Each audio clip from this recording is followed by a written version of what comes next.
All right, live update. It's Susan Shepard. What a day already. Okay, so I don't know what's uploaded, what's happening. I literally just got out of my first experience of jail. I'm here outside of the Weld County North Jail Complex here in Greeley. I actually, because of the situation that you guys were saying on the commenting on the YouTube, I was videotaping at the U-Haul, and videotaping at the U-Haul, they said, you're not allowed to videotape in here, and I don't know, I thought it was taping, but I haven't reviewed anything, I don't know, I literally just got out of jail. So I said, yeah, go ahead and call the police. And I went ahead and I paid the bill of what it came to, which was from the original place that I bought all the suitcases and stuff at. So even though it wasn't the agreement that I have on, but from U-Haul, how it ended up happening was U-Haul, like I stated to the police, would be the one to deal with that when you drop it off. Now, the woman stated she was going to make it $2,000. The bill ended up being $2,500, so it was $500 more than what she had said. So I'm pretty sure I got all that on videotape, but to pay my bond out of jail was $1,000. But that had to do with something to do with having a whole separate situation that I don't even know what that is about. So I've got to get an attorney now to figure out some kind of a protection order that got broken. And the only protection order I know about is my daughter Sarah, since this whole thing with William Shepard Jr. and a protection order, but I haven't talked to them. I haven't gone back and talked to them. My daughter Malia, I don't have a protection order with, and I know that it was because of the situation, well, which I can't go into, I guess. So I guess we'll have to figure out, because I know it has to do with inheritance in this situation. So I'm not sure. I really don't. Like, it doesn't go into the details of it. All I know is if I would have known that I had a warrant out for some type of a violation, but hopefully this will prove that my children, whether they're alive or not.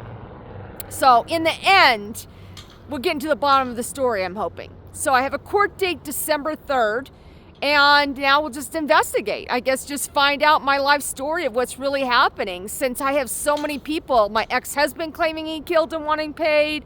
I've got my father who wanted paid for raping them.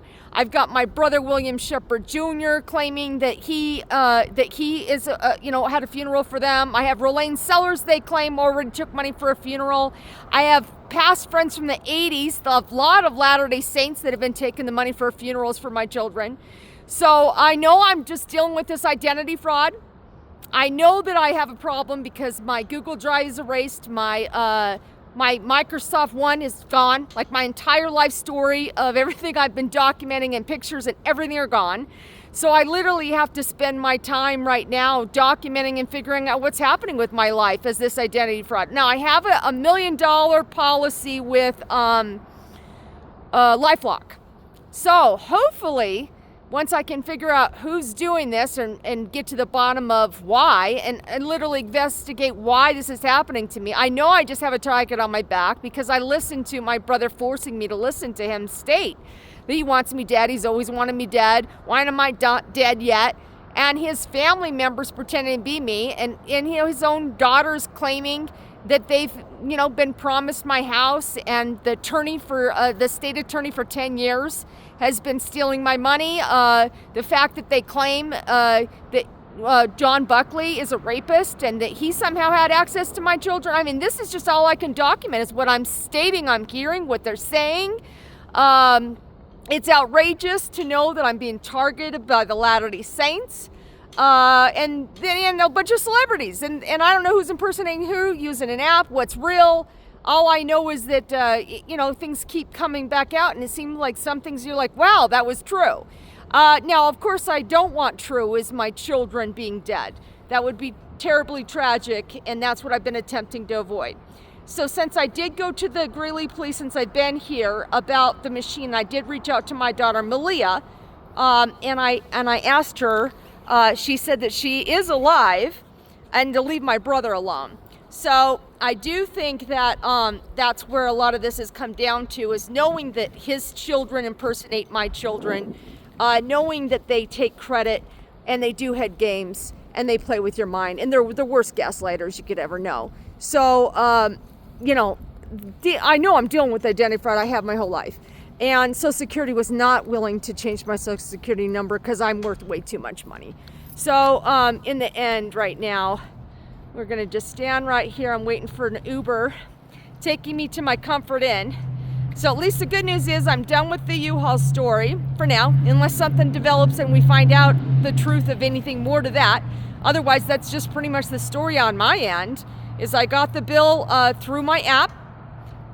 So we found out today, live, well, I did put on camera what happened.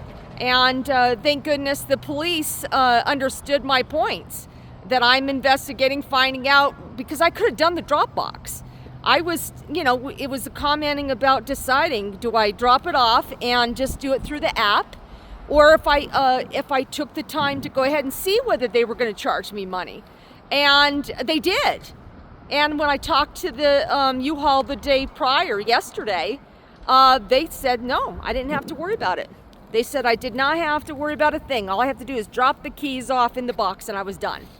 So when I drove up today and the woman was there, it was the man. No, the man showed up, and that part was on camera. I started videotaping that right away. So then when I went inside and she was in there, doing stuff, I was like, wait a second. I had already went on there prior, but I didn't videotape that time, only through your eyesight technology. So unless we can actually start, people who wear me actually start to do something with showing the difference of the conversations, and this was supposed to be scripted and paid for through your eyes technology, for those who are wearing me. So hopefully one day this my film will get done right, especially since all these months of documentation, my entire work of all these months of paying for all this stuff and putting all my pictures, what I have on social media is it now. Like, it's all gone. Just all gone. 6 months of straight videotaping, and it's all gone off my drives. So I literally have none of my work. So I've got to be able to do that through, I would hope, LifeLock or something to help me with Google. I don't know, because when I called LifeLock before, they said you have to have an attorney to deal with that and to prove identity theft. So I'm like, yeah. Which now I've got this whole thing about this identity fraud of someone impersonating me. And I've been in Florida for 6 months, and I just arrived. And other than going to the storage unit, I did go to the police station, but I went to the police station about Malia, and I have the email to prove that. That had nothing to do with Sarah. And I didn't go by their property. I did not go by an attempt to reach out to Sarah. I haven't attempted to go by her place, so I don't know what that's about. And no details on the documentation. So I'm hoping that because this morning I was scripting, that I want a proof of life of my children. I have no way to do that because of my brother. And so he thinks he's going to keep impersonating them. But I do have the FBI supposed to be investigating the Lanceman and Graves, because on my daughter's YouTube, there was my daughter's face all puffy, looked like she had been beaten. And the claims that Killian Shear is with QAnon, her husband, claiming that she's his prostitute, claiming that Kim Shear has been, running a prostitution ring through QAnon, and these are all accusations. So again, the protection order was only for Sarah, had to do with the address of, and I know the estate, which I did send a message to my daughter Malia and say, I'm not going to let anyone steal your guys' identity. I'm going to do whatever it takes. So my first time in jail today, and it's just this, like, I am the one that called the police. I'm the one that said, yeah, call the police. Yeah, we need to document this. And next thing I know, I'm in jail for a whole different thing. So hopefully in the end, it's for proof of life, and hopefully find out this hostage situation that they keep claiming that the Latter-day Saints have my children as hostages. So this is Susan Shepard here in Greeley, and I'm staying at the Comfort Inn till next Tuesday. But I guess I'll be here in town now somewhere until December, because I have now a court order. So I guess maybe I'll just have to find myself one of my properties and get into my properties and make sure. Now I really have to get an attorney right away.